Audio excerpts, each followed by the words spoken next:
10वें अध्याय में विभूति योग का वर्णन है। तेषामेवानुकंपार्थम अहम ज्ञानजं तमः नास्यामि आत्मभावस्थो ज्ञान दीपेन भास्वता।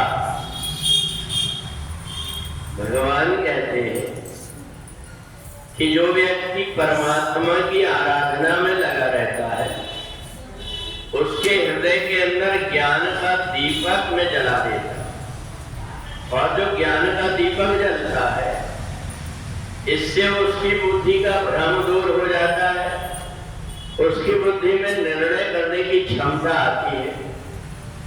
बहुत से व्यक्ति दूसरों की बात में लगकर के भ्रमित होते रहते हैं, परेशान होते रहते हैं, और जो समझदार चालाक व्यक्ति होता है सीधे साधे लोगों को भ्रमित करके और उसको आनंद आता है।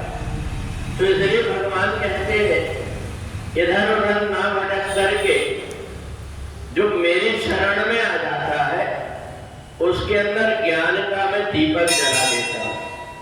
इस ज्ञान के दीपक से हमें क्या करना चाहिए और क्या नहीं करना चाहिए इसका ज्ञान हो जाता है हमें। और जब जिसके अंदर एक ज्ञान का दीपक जला हुआ होता है वो व्यक्ति अलग दिखाई देने लगता है। वो जब कभी कहीं जाता है तो उसको देख करके लगता है कि ये बड़ा सज्जन व्यक्ति, उसके कर्म को देख करके लगता है कि इसको अपने अकेले की नहीं संसार की भी कितनी परवाह। परमात्मा के प्रति जिसका हृदय पवित्र रहता है, जुड़ा हुआ होता है, वो हर जगह ढूंढ देता है कि परमात्मा की सेवा करने का मेरे को मौका कैसे मिले, और इसलिए किसी न किसी रूप में वो परमात्मा की जब सेवा करने लगता है तो फिर अपने आप ही उसके भाग्य की रास्ता खुल जाती है।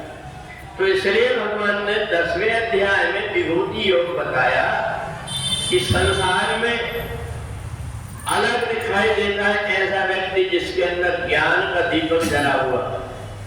ज्ञान का दीपक तपस्या करने से नहीं होता, ज्ञान का दीपक वेद पढ़ने से नहीं होता, ज्ञान का दीपक अपने अंदर का अहम मिटा करके, शत्रु बुद्धि को मिटा करके, मान अपमान लाभ हानि जय पराजय शत्रु मित्र इस सब से हट करके जब व्यक्ति एक गंदगी का कचरा अलग कर देता है तो उसके अंदर ज्ञान का दीपक जलने लगता है, और उस ज्ञान के दीपक में वो अपना भविष्य की रास्ता देखते रहता है।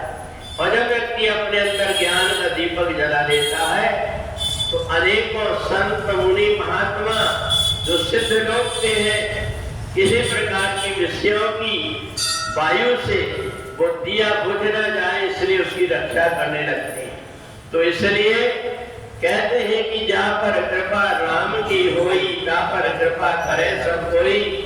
तो जो अपने आप को हृदय से परमात्मा से जोड़ लेता है उसका ज्ञान भी पवित्र हो जाता है, उसकी बुद्धि भी पवित्र हो जाती है, उसका मन भी पवित्र हो जाता है, उसका शरीर भी पवित्र हो जाता है।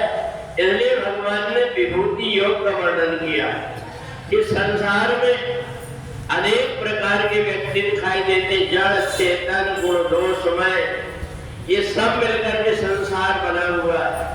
परंतु वहाँ जिस प्रकार से तारों के बीच में चंद्रमा अलग दिखाई देता है ऐसे ही जो परमात्मा से जुड़ा हुआ व्यक्ति होता है उसकी वाणी में उसके व्यवहार में उसके कर्म को देख करके लग जाता है कि इसके हृदय के अंदर परमात्मा विराजमान है।